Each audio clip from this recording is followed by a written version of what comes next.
नमस्कार, आपका स्वागत है। मैं हूं रमेश भट्ट। दादरी के दर्द पर सियासत हो रही है, आंसुओं पर राजनीति की जा रही है, लेकिन आज हम आपको एक तस्वीर का दूसरा रुख दिखाने वाले हैं और हम आपको आज मिलवाएंगे कुछ ऐसे लोगों से जो हिंदू मुस्लिम एकता की मिसाल बन गए हैं। हमारे समाज और हमारे सियासतदानों को आज इन लोगों को सुनना चाहिए, हमें इन लोगों से संदेश लेना चाहिए, हमें इन लोगों के विचार से आगे बढ़ना चाहिए। चाहे वो लखनऊ के जकी हो जिन्होंने जान पर खेलकर एक गाय की जिंदगी बचाए, चाहे गाजियाबाद के हाजी बुंदू जो नवरात्र में भंडारे लगाते हैं, चाहे वो गाजियाबाद की अनुपमा हो जो ज्यादातर मुस्लिम बच्चों को पढ़ाती हो।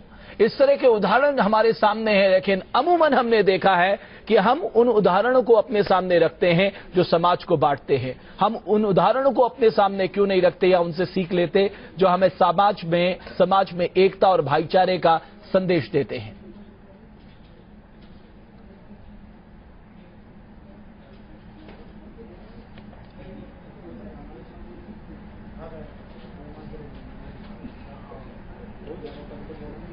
तो एक तरफ दादरी के घटनाक्रम ने पूरे देश को हिलाकर रख दिया, तो लेकिन दूसरी तरफ हमारे देश में ऐसे उदाहरण हैं जो हिंदू मुस्लिम एकता की मिसाल पेश करते हैं, जो भाईचारे को आगे बढ़ाने का संदेश देते हैं।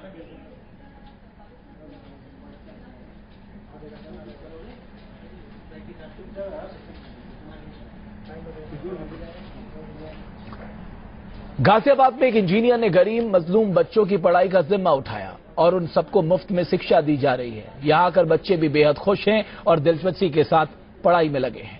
इंस्टीट्यूट में आने वाली लड़कियों में ज्यादातर मुस्लिम परिवारों से ताल्लुक रखती हैं। गाजियाबाद के वैशाली में आकाश मेंदवाल फाउंडेशन आर्थिक तौर से कमजोर बच्चों के लिए किसी मिसाल से कम नहीं। जब सियासतदानों की करतूतों के चलते देश में धर्म के नाम पर समाज को बांटने का खेल खेला जाता है, ऐसे में अखिलेश मेंदवाल की ओर से चलाया जा रहा ये इंस्टीट्यूट हर रंग और समुदाय के बच्चों के लिए एक उम्मीद की किरण है। यहाँ अखिलेश खुद अपनी पत्नी के साथ मिलकर उन लोगों को फ्री में ट्यूशन क्लास देते हैं जो पैसे की तंगी के चलते बेहतर शिक्षा से दूर रह जाते हैं। शुरू में 6-7 बच्चों को घर से पढ़ाना शुरू किया। घर से पढ़ाने के बाद में फिर हम लोगों ने देखा कि बच्चों की तादाद बढ़ रही है, तो फिर हम लोग उन लोग को कामना में हम लोगों ने एक रूम का फ्लैट लिया रेंट पे, वहाँ पे पढ़ाना शुरू किया। तो वहाँ पे भी काफी बच्चे बढ़ गए। फिर जब देखा कि बच्चों की तादाद और बढ़ रही है तो हम लोगों ने फिर कल्पना में एक 2 रूम का फ्लैट लिया रेंट पे। अखिलेश और उनकी पत्नी अनुपमा सक्सेना का बेटा आकाश अब इस दुनिया में नहीं रहा, लेकिन उसके नाम पर ये इंस्टीट्यूट चलाकर इन दोनों को बेहद खुशी मिल रही है और यहाँ पढ़ने वाले गरीब घर के बच्चों को भी कंप्यूटर की शिक्षा दी जा रही है। सबसे अच्छी बात तो ये कि यहाँ पढ़ने वाले बच्चों में ज्यादातर मुस्लिम परिवारों की लड़कियाँ हैं। हाँ, ऐसा होता है। जो मॉमडन्स लड़कियां होती हैं उनको ज्यादातर ज्यादा दूर के स्कूल्स में नहीं भेजा जाता। इनफैक्ट उनको 10th के बाद पढ़ने ही नहीं दिया जाता। उनको बोलते हैं कि आपने 10th कर ली, काफी है, इससे ज्यादा नहीं होता। हमारे घर में भी ऐसी बात बहुत होती है, लेकिन मैम की वजह से हम इन्हें और भी ज्यादा यहाँ पे पढ़ पाए। अपने बेटे को एक्सीडेंट में खो देने के बाद एक पीड़ित माता पिता ने अपने जीवन को गरीब बच्चों के नाम कर दिया है। दोपहर के बाद ये दोनों बच्चों को मुफ्त में पढ़ाते हैं, जो अब उनके जिंदगी का एकमात्र मकसद बन चुका है। गाजियाबाद से तेजेंद्र सिंह के साथ टीम न्यूज नेशन। आप एक तस्वीर देखिए। ये तस्वीर हमने आपके सामने इसलिए रखी ताकि आपको मालूम चले कि इस देश में ऐसे कई उदाहरण हैं जो हमें भाईचारे, आगे बढ़ने के, एक साथ जीने की बातें आगे ले जाने की संदेश देते हैं। और मेरे साथ स्टूडियो में खुद अनुपमा जो मुस्लिम बच्चों को पढ़ाती हैं, ज्यादातर उस मुस्लिम बच्चे हैं, और अखिलेश मेंदवाल साहब जो ये पूरे स्कूल जिन्होंने शुरू किया। सबसे पहले अनुपमा मैं आपसे जानना चाहता हूं, ज्यादातर हमने देखा कि 30 to 35% बच्चे जो है मुस्लिम हैं। क्या आपको ख्याल आया कि इन बच्चों को एजुकेशन दी जानी चाहिए, क्योंकि हम जानते हैं कि मुस्लिम समाज के बच्चों में जो लिटरेसी का रेट है वो बहुत कम है। आपको ये ध्यान में आया कि हमें इन्हें आगे बढ़ाना चाहिए? ये एक विडंबना कहूंगी कि है आपका गाजियाबाद में वैशाली एरिया में जो एनसीआर से इतना लगा हुआ है, उसमें कोई भी 8th के बाद कोई गवर्नमेंट स्कूल नहीं है। तो बच्चियां जो वहां से निकलती हैं क्लास 8 के बाद गवर्नमेंट स्कूल से, उनको या तो आनंद विहार में एडमिशन लेना पड़ता है या गाजीपुर में एडमिशन लेना पड़ता है। तो कई बच्चियां जो मुस्लिम फैमिली की हैं, जो उनको ज्यादा दूर नहीं भेजना चाहते हैं, तो वो अपनी पढ़ाई वहीं पे खत्म कर देती हैं। तो कई बच्चियों को मैंने देखा जो मेड सर्वेंट का काम करना शुरू कर देती हैं या फिर उनकी शादी कर दी जाती है। तो ऐसे बच्चों को पर जब मेरी नजर पड़ी, ऐसी लड़कियों पर जब नजर पड़ी, तो हमने सोचा कि क्यों ना इन लड़कियों को आगे बढ़ाया जाए। आज इन बच्चियों की चाहत क्या है? इनकी अपने जीवन के जरिए समाज को एक नया संदेश देना इनकी चाहत है। इनकी चाहत है कि ये आगे अपने पैरों पे खड़ी हों और आत्मनिर्भर बने। सबसे बड़ी चाहत ये है कि वो किसी के आगे मोहताज ना हो। अखिलेश साहब, आपको नहीं लगता कि हम किस तरह के उदाहरण में जी रहे हैं, हमारा समाज किस तरह के उदाहरणों में बढ़ता है? हमने दादरी का इंसिडेंट देखा, लेकिन सही मायने में इस तरह के उदाहरण हमारे सामने हैं जो हमें ये विश्वास दिलाते हैं कि नहीं साहब, ये चंद हमारे सामने ऐसे उदाहरण है, लेकिन ज्यादातर मामले यही संदेश देते हैं कि हम सब मिलकर आगे बढ़ना चाहते हैं, हम सब एक दूसरे की खुशियां चाहते हैं, और आप इसके जीते जागते उदाहरण हैं। आप बिल्कुल सही कह रहे हैं। मेरा भी ये विचार है कि कुछ ही चंद लोग हैं जो कि इस मामले को अननेसेसरी पॉलिटिकल बनाते हैं। मेरे हिसाब से क्या है कि सब रिलीजन सेम है, हिंदू हो, मुस्लिम हो, सिख हो, ईसाई हो, ऑल आर सेम। एंड हम लोगों को उनको एक सीधे एक मनुष्य की तरह ट्रीट करना चाहिए। ये नहीं कि मतलब हम लोग सोचें कि वो मुस्लिम है तो उनको नहीं पढ़ाना है, या वो हिंदू है तो उन्हीं को पढ़ाना है। इसीलिए हम लोग उस प्रिंसिपल को लेकर चल रहे हैं कि हम लोग के लिए सब बराबर है। हम लोगों में खास करके हम लोग मुस्लिम लोगों को ज्यादा इंटरेस्ट दे रहे हैं, क्योंकि वहां पे क्या है कि 8th के बाद वो लोग किसी भी तरह बच्चियों को आगे पढ़ने नहीं देते हैं। बहुत ज्यादा ये है वैशाली कौशाम्बी एरिया में, और एक स्कूल है 8th तक का है।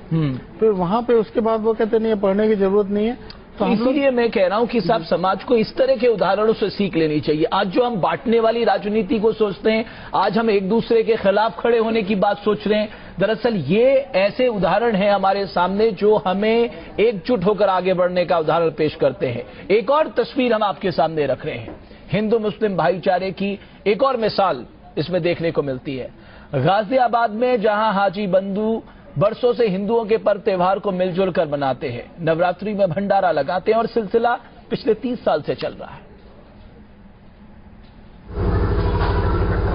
गाजियाबाद के हाजी बंधु का नाम हिंदू मुस्लिम भाईचारे की मिसाल है, जो न सिर्फ हिंदुओं के त्योहारों में हिस्सा लेते हैं, बल्कि 30 साल से हाजी साहब नवरात्रों में भंडारा लगाते आ रहे हैं।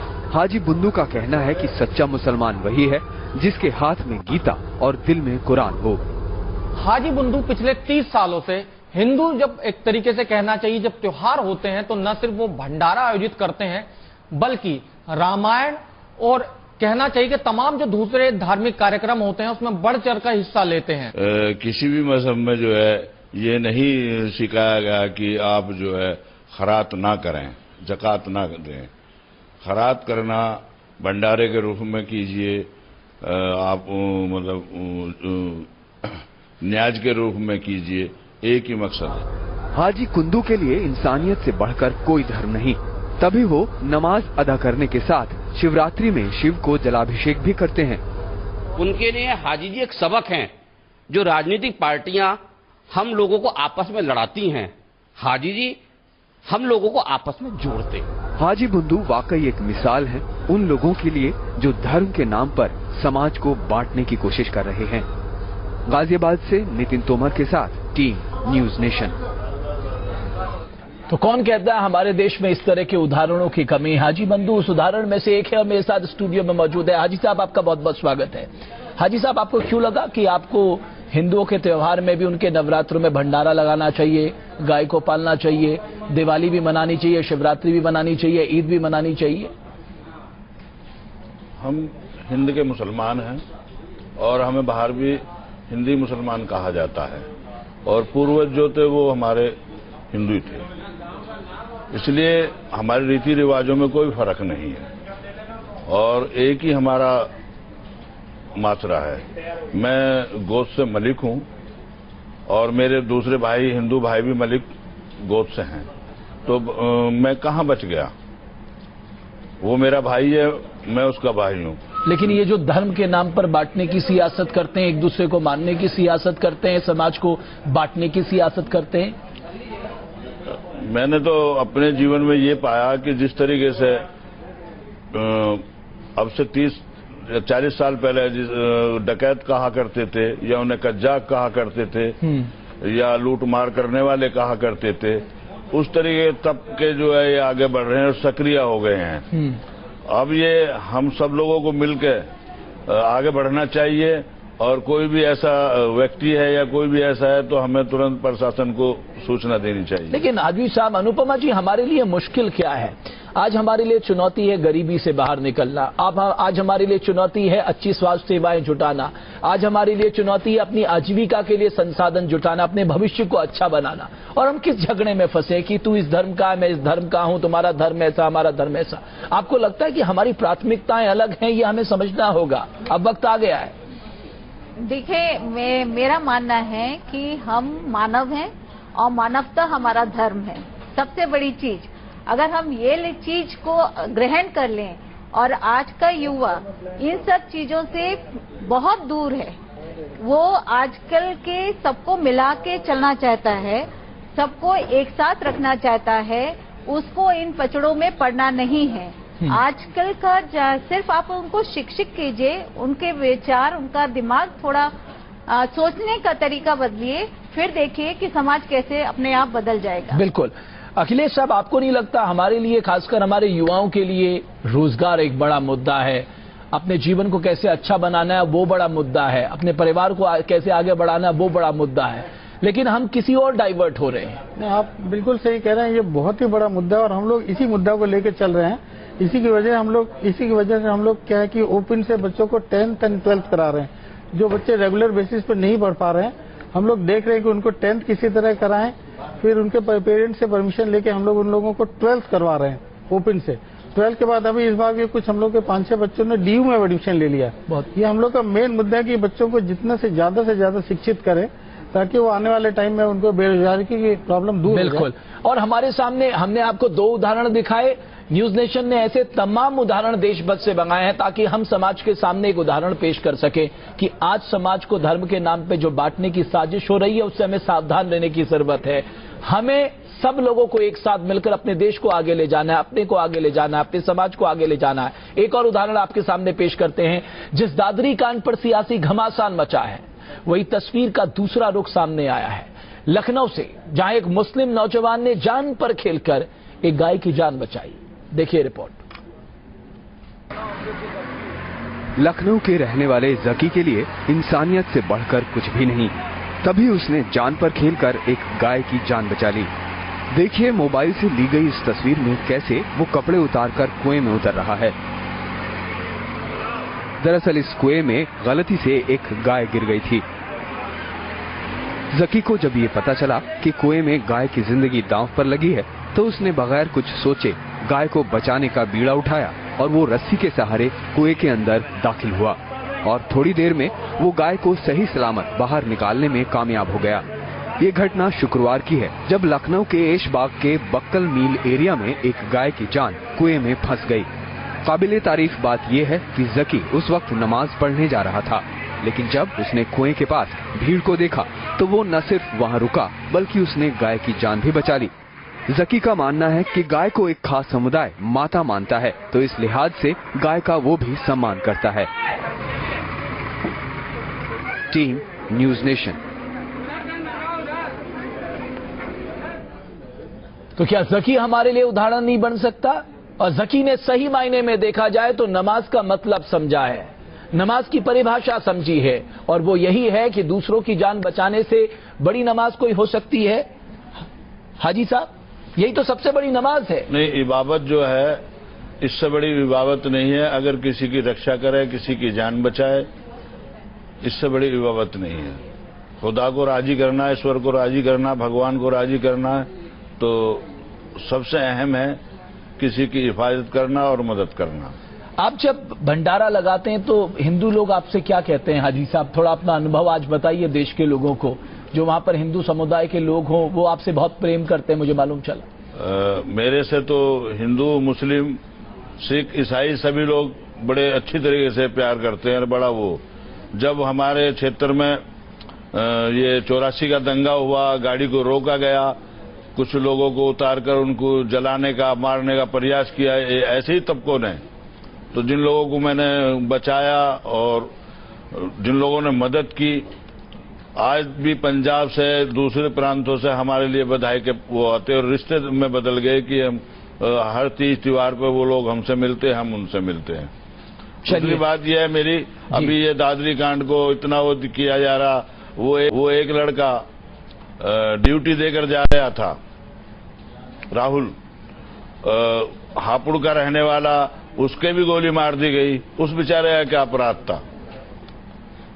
तो बड़ी ये है सोच की बात, बड़ा तकलीफ की बात है। और ये हम जरूर प्रशासन को कहते हैं, प्रशासन अपना काम करे, लेकिन ये हम सब नौजवानों को सोचने के लिए एक बड़ा मुद्दा है कि हमारे पास देश में ऐसे ऐसे उदाहरण हैं जहां ये लोग मिसाल पेश कर रहे हैं भाईचारे की, और हम ऐसे उदाहरणों को देखकर समाज को बांटने की कोशिश कर रहे हैं जिन उदाहरणों का समाज में कोई मतलब ही नहीं है।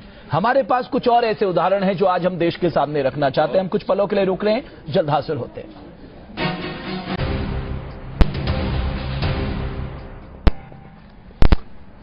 फरीदाबाद के अटाली गांव में भी मजहब की आग भड़की थी, लेकिन आज यहां के लोग उस बुरे मंजर को याद करके उस समय को कोसते हैं। हमारे सहयोगी मोहित राज दुबे ने जाना क्या है वहां का माहौल, आइए आपको सुनाते हैं। अटाली में मनमुटाव खत्म हो गया है, शांति है, लेकिन एहतियात के तौर पर बैरिकेड मौजूद हैं। पैरामिलिट्री फोर्सेस के जवान भी तैनात हैं ताकि दोबारा कोई स्थिति ऐसी बन न पाए। राजनीतिक रोटियां सेकने के लिए ऐसी चीजें सामने आ जाती हैं। मेरे साथ रतन सिंह साहब है, इस एरिया के इंस्पेक्टर है, उनसे बात करते हैं। रतन सिंह साहब, कैसा माहौल है अभी यहाँ? अब गांव में बिल्कुल शांति है और जो अपने यहाँ से लोग गए थे वो भी वापिस आने लगे हैं और काफी घरों में जो गए थे लोग वो वापिस आ चुके हैं और गांव में शांति का माहौल है और किसी प्रकार का वो झगड़ा वगैरह नहीं है। आप 25 मई को यहाँ पे नहीं थे, लेकिन क्या हुआ था, कुछ आपको पता चला हो, आपको लोगों ने जिक्र किया हो, बताया? सुना था कि भाई आपस में इनका मनमुटाव हो गया था आपस में, तो इस प्रकार से झगड़ा बढ़ा था और कोई किसी पर। जहां अमन है वही तरक्की है। ये अटाली के बाद ये अटाली के लोग समझ चुके हैं। कभी ये दुकानें बंद हुआ करती थी, आज ये दुकानें चल रही हैं, बच्चे घूम रहे हैं। और ये देखिए चाउमीन की दुकान यहाँ पे है, चाइनीज दुकान है, यहाँ पर एक स्टूडियो की दुकान है और यहाँ पर एक बीटा बूथ भी है। लोग यहाँ पे बैठे हुए हैं और जिस तरीके से बैठे हुए हैं ये लगने लगा इनको भी है कि जब शांति नहीं होगी तो भाई आखिर काम कैसे चलेगा। मैं आपसे बात करना चाहता हूँ, क्या नाम है साहब आपका? सुरेश। सुरेश जी, 25 मई को जब आप लोग याद करते हैं, एक पछतावा होता होगा कि नहीं, जहाँ तरक्की वही है जहाँ पे शांति हो, अमन, क्या कहेंगे? ना ठीक है, अमन तो होना चाहिए, तरक्की तो होना ही चाहिए। और माहौल ठीक है अब? ठीक है, बढ़िया। आपका क्या नाम है? हरेंद्र। हरेंद्र, क्या कहेंगे? हम तो ये कहेंगे ऐसा कभी ना हो, ये बहुत बुरा हादसा था जो हुआ, इसका हमें बहुत पछतावा है। भविष्य में अभी ये कभी ऐसा नहीं हो। याद है आपको वो दिन? वो दिन याद है, ऐसा मंजर कभी नहीं देखा और आगे भगवान से ऐसा करते कभी नहीं देखेंगे ऐसा। क्या हुआ था? ये मुझे नहीं पता, मैं यहाँ पे नहीं था, पर आगजनी हुई और दंगा फसाद जब हुआ था यहाँ पे। क्या दोनों लोगों को, दोनों समुदाय के लोगों को पछतावा है? हाँ, दोनों को पछतावा है इसका।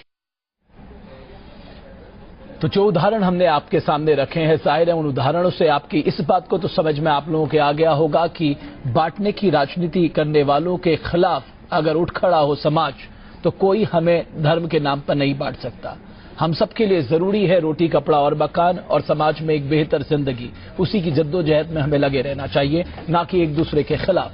बहुत बहुत शुक्रिया आप सभी मेहमानों का हमारे स्टूडियो में आने के लिए। इस खास पेशकश पे इतना है।